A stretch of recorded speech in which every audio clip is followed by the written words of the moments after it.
C'est à vous. Moi, ce qui me dérange dans vos propos, Madame la Ministre, c'est que ça sous-entend que les footballeurs, sous prétexte que ce sont des joueurs de football, ce sont des sous-citoyens. Ben non, je suis désolé, Madame la Ministre. Les joueurs de football sont des citoyens comme monsieur tout le monde dans une société. Et à ce titre, au niveau de leurs droits, ils ont une conscience politique. Alors certains n'en ont peut-être pas, peut-être qu'il faudrait élever et les sensibiliser. Mais ils ont, au niveau des droits, droit à la liberté d'expression, parce que sinon, on n'est plus dans une démocratie. Et à propos de démocratie, je l'invite par exemple à regarder, à se remémorer un petit peu dans l'histoire des Coupes du Monde, notamment celle de Carlos Caselli, qui était un joueur important de l'équipe du Chili et qui, en 1974, en partant à la Coupe du Monde, avait refusé de serrer la main à M.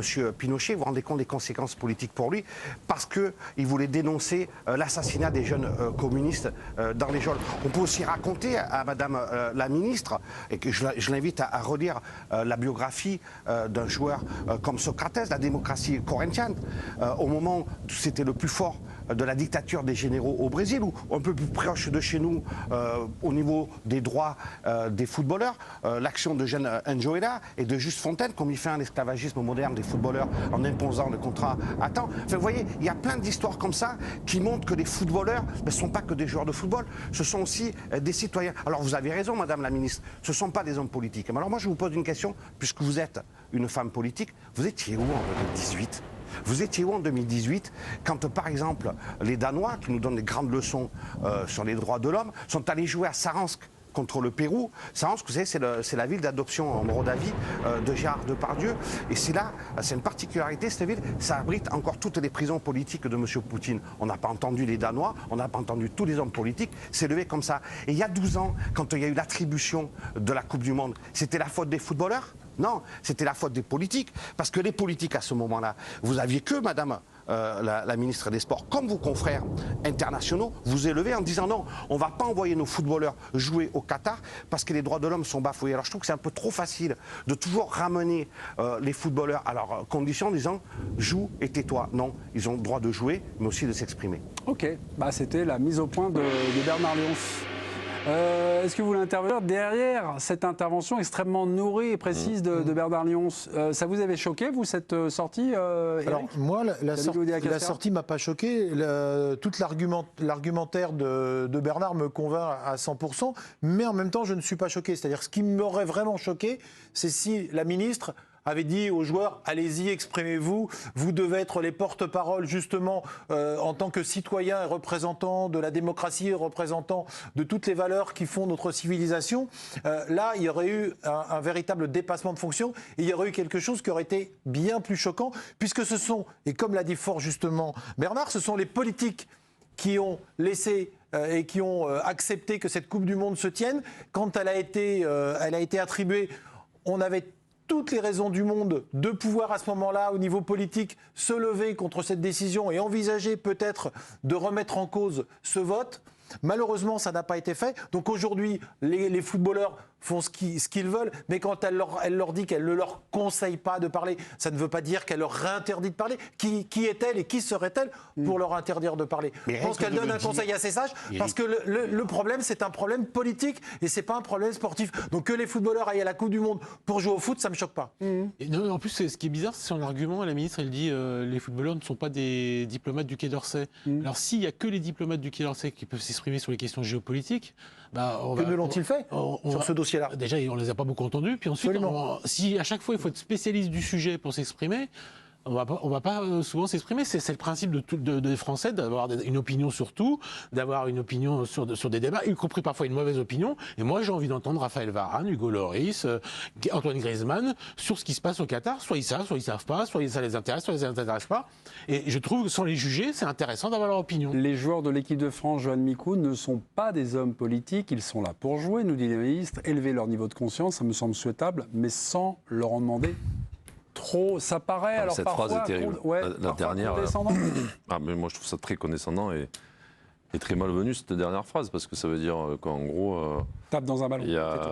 Vous êtes presque des sous-hommes, vous jouez au football et puis on ne vous demande rien, quoi. Et puis Bernard a très bien dit qu'il y a beaucoup de...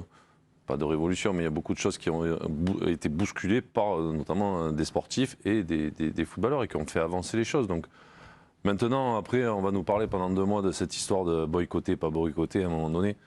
Je rejoins encore Bernard. C'est pas maintenant qu'il faut parler de ce sujet. Ah oui. On va pas essayer de prendre en otage des joueurs de foot qui font leur métier et qui ont une compétition tous les 4 ans pour aller pouvoir gagner le plus grand trophée de ce sport. Donc c'était il y a 10 ans quand on a attribué. Personne ne s'est rebellé contre ça et au contraire on a révolutionné même les championnats européens. C'est-à-dire qu'on a tout mis là. Il y a beaucoup de choses qui ont changé. On va faire une Coupe du Monde d'hiver. Donc ça a gêné beaucoup de personnes, notamment aussi les joueurs. Mais quel poids on peut avoir à ce moment-là quand il y a la décision? On ne nous a pas demandé de voter, par exemple, pour l'attribution de la Coupe du Monde là-bas. Ah, le mode d'attribution. Non mais voilà, nous, en fait, on nous demande rien. Et à la sortie, 2 mois avant, on tire le signal d'alarme en disant pourquoi c'est une honte que les footeurs aient joué là-bas. Amnesty International a une position plus intéressante et dit que c'est aux gens d'aller sur place, notamment les journalistes, et de faire leur métier, de raconter, de voir ce qui se passe, de témoigner, de rendre compte du réel, comme on dit.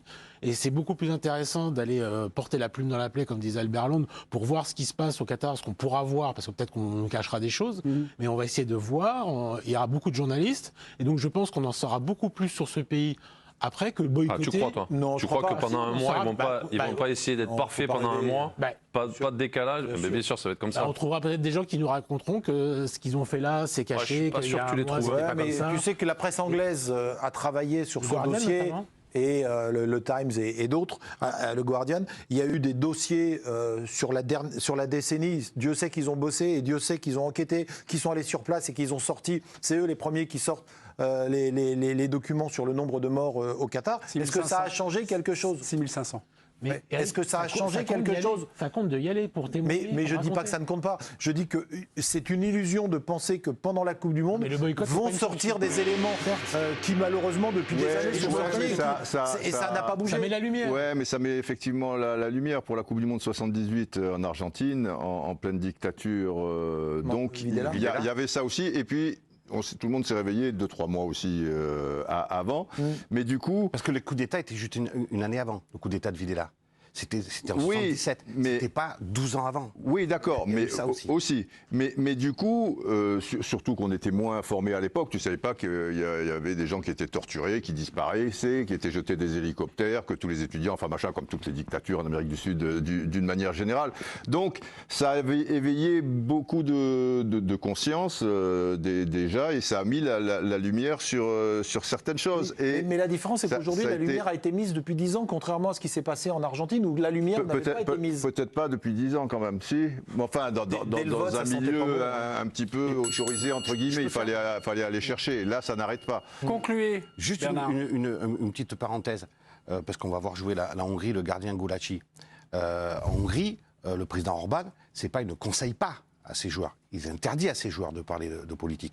Et Gulácsi, il a eu le courage de défendre la cause LGBT, vous vous souvenez, et c'est attiré les foudres politiques d'une partie aussi de la population hongroise, mais c'était un rapport avec ses convictions personnelles et humaines. Les lois sont très dures en Hongrie contre les homosexuels. Oui, et surtout, si vous vous souvenez, le fameux Allemagne-Hongrie qui s'est joué à Munich, où il y a eu les manifestations, etc.